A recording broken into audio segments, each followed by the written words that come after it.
जय साई राम साथियों, आज हम बात करने वाले हैं विजयनगर साम्राज्य के ऊपर। विजयनगर साम्राज्य 1336 में हरिहर राय और बुक्कर राय द्वारा विजयनगर साम्राज्य की स्थापना की गई। यह भारत के दक्षिण भारत के अंदर आता है। विजयनगर साम्राज्य की स्थापना दक्षिण भारत के अंदर की गई थी और 1546 में विजयनगर पर विदेशियों द्वारा आक्रमण करने के कारण इसका काफी सारा भाग उजड़ गया था, जिसके बाद विजयनगर के उजड़े हुए भाग को हम्पी के नाम से जाना गया। विजयनगर के अंदर बहुत सारे शासक आए, लेकिन सबसे ज्यादा प्रचलित शासकों में से एक था कृष्णदेव राय, जिसने विजयनगर की प्रशासन व्यवस्था को और भी विस्तृत किया और बढ़ाया। विजयनगर की खोज मानचित्र 1800 ईस्वी में हुई। कर्नल मैकेंजी ने इसको खोजा था और सबसे पहले विजयनगर के अंदर हम्पी नगर की खोज की गई, उजड़े भाग की, जो कर्नल मैकेंजी द्वारा खोजा गया था। विजयनगर के अंदर कई इष्ट देवी देवताओं में से है जिन्हें पूजा जाता है। विरूपाक्ष शिव के ही रूप हैं, शिव भगवान के रूप हैं, और वहां पर उनकी कुल देवी जो थी, स्थानीय कुल देवी थी, वह पंपा देवी थी।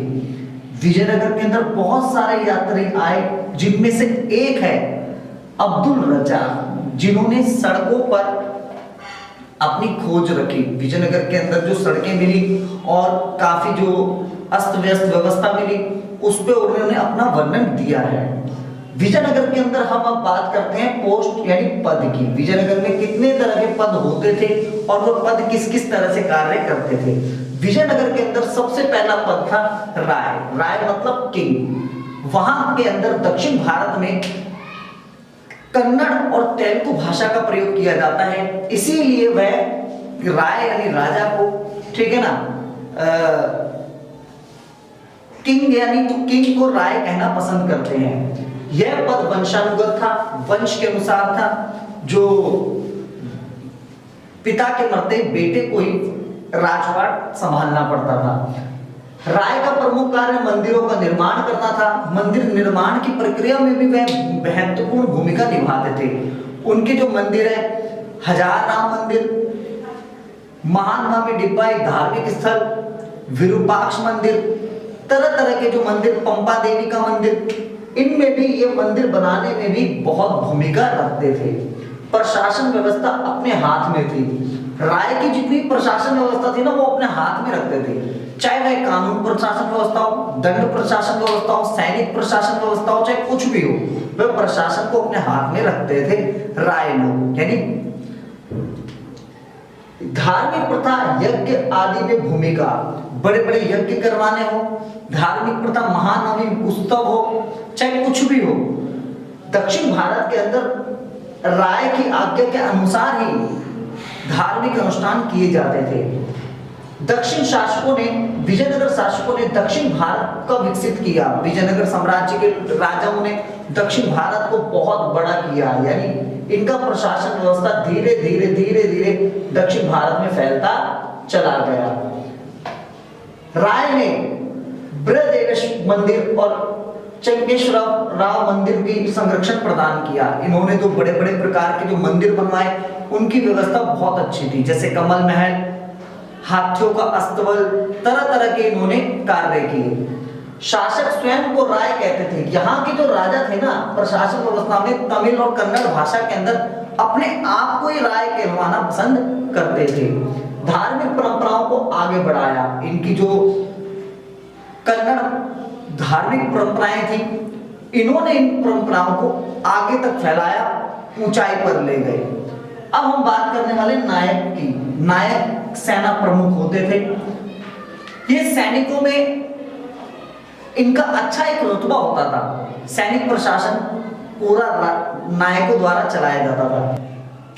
नायक लोग किले पर भी नियंत्रण रखते थे। वहां पर जितने भी किलेबंदी व्यवस्था है, उन पर भी ये नियंत्रण रखते थे।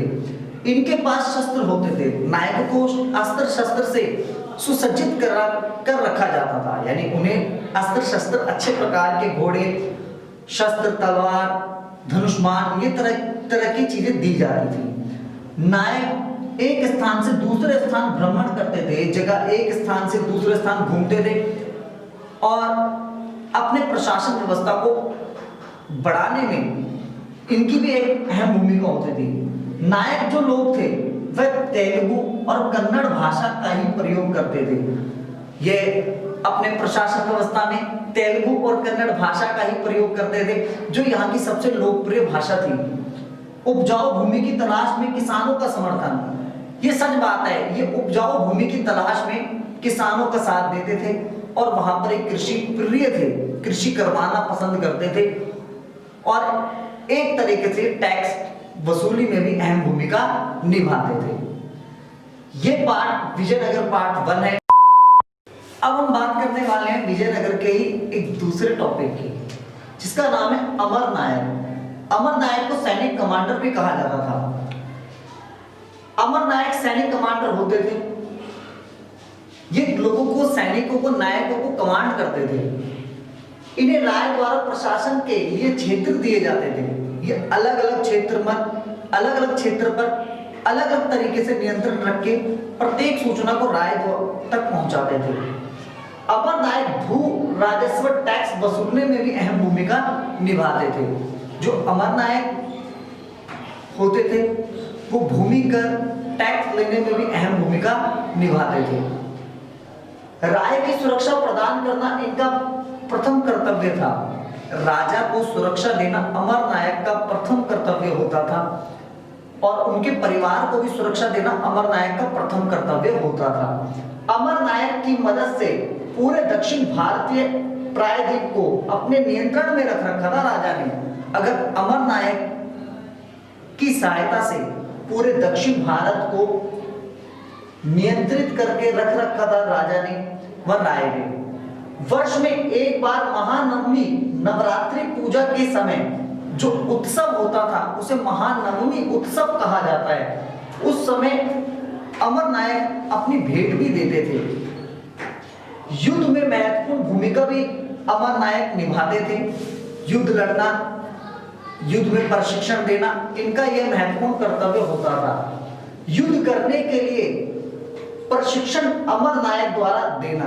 अमर नायक युद्ध के लिए प्रशिक्षण भी देते थे। अब हम बात करने वाले हैं महानवमी डिब्बा की। महानवमी डिब्बा एक लकड़ी का विशालकाय मंच था जो पर्वत के ऊपर बनाया गया था। विशालकाय मंच था। ये 11,000 वर्ग फीट के आधार पर 40 फीट ऊंचाई पर स्थित था। महानवमी डिब्बा शहर के सबसे ऊंचे स्थान में स्थित था जो पर्वत के ऊपर बनाया जाता था। सितंबर और अक्टूबर में मनाए जाने वाले हिंदू त्योहार, नवरात्रि पूजा, दुर्गा पूजा, ये सब कन्नड़ भाषा के आने वाले जितने भी त्योहार हैं वो मनाए जाते थे। राजा अपने रुतबे और ताकत का महानवमी डिब्बे पर प्रदर्शन करता था। मूर्ति पूजा, अश्व पूजा और अन्य जानवरों की, बकरे की बलि, भैंस की बलि भी इधर दी जाती थी। ये तमिल लोग महानवमी डिब्बे पर लोग नृत्य, कुश्ती आदि भी करते थे। नृत्य करते हुए जाते थे और उत्सव से यात्रा की जाती थी। वहां महानवमी डिब्बा धार्मिक अनुष्ठान का भी केंद्र था। यहाँ पर यज्ञ वगैरह किए जाते थे। मैं आशा करता हूँ कि आपको मेरी वीडियो पसंद आई होगी। जय साई राम, जय हिंद, जय भारत।